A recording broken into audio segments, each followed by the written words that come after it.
or the collar conditioning to recall with Pepper.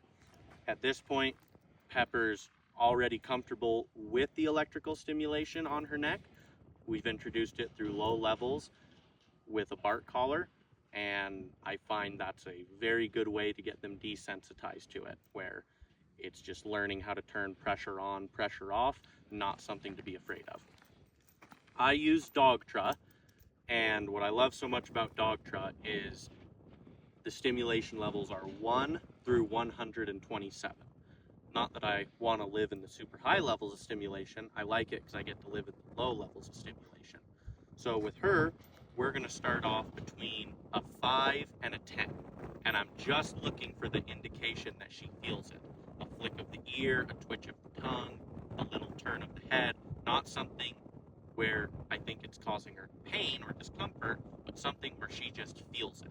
Because I want it to be low, where it's just a physical line of communication with Pepper himself. So I think anything below a 15 on a Dogtra is lower than a level 1 on most Garmins or Sport Dogs or anything like that. So we're using low levels to introduce this pressure. So pointing a rabbit, or pointing a beetle.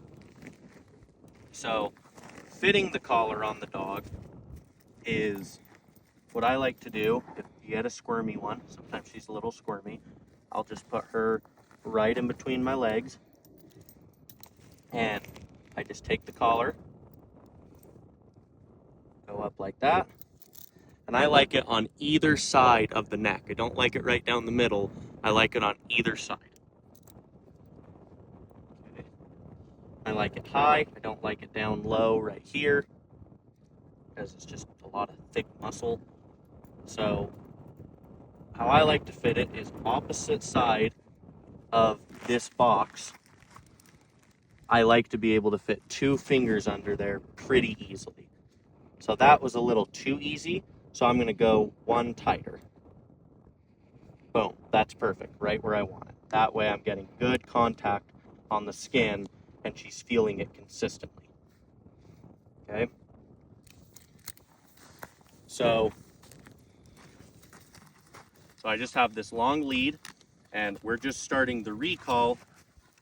We're just starting the recall side of it today. So she wants to just bite the long lead sometimes. So I have a pocket full of treats, and these treats are just kibble.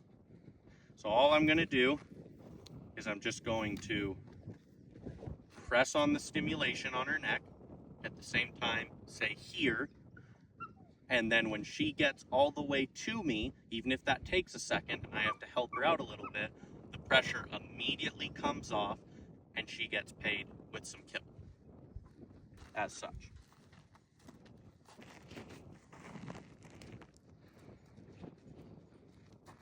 Pepper, here, here, here, here, here, here, here, here, here.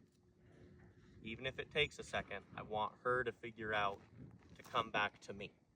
I don't go up in stimulation levels. Here, here, yes. Pressure immediately came off and she got paid.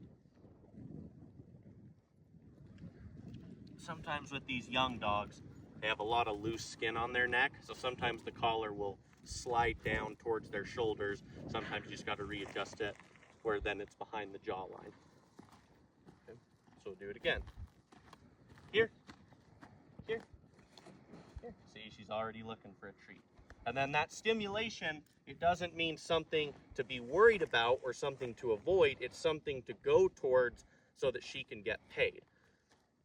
That way, when you're using it, it's not something that she's trying to avoid. She's trying to gain success by coming and asking what you need her for. Here. Yes. Here. Yes. Good girl. Good. And Pepper is extremely food motivated. Like, eat a whole bag of food if you let her, kind of food motivated. So she's a really easy one to work with doing stuff like this. Here. Here. Yes. And your stimulation needs to be quick And when you give her a reward, it also needs to be quick, because dogs, especially puppies, have a really short attention span. Here. Yes.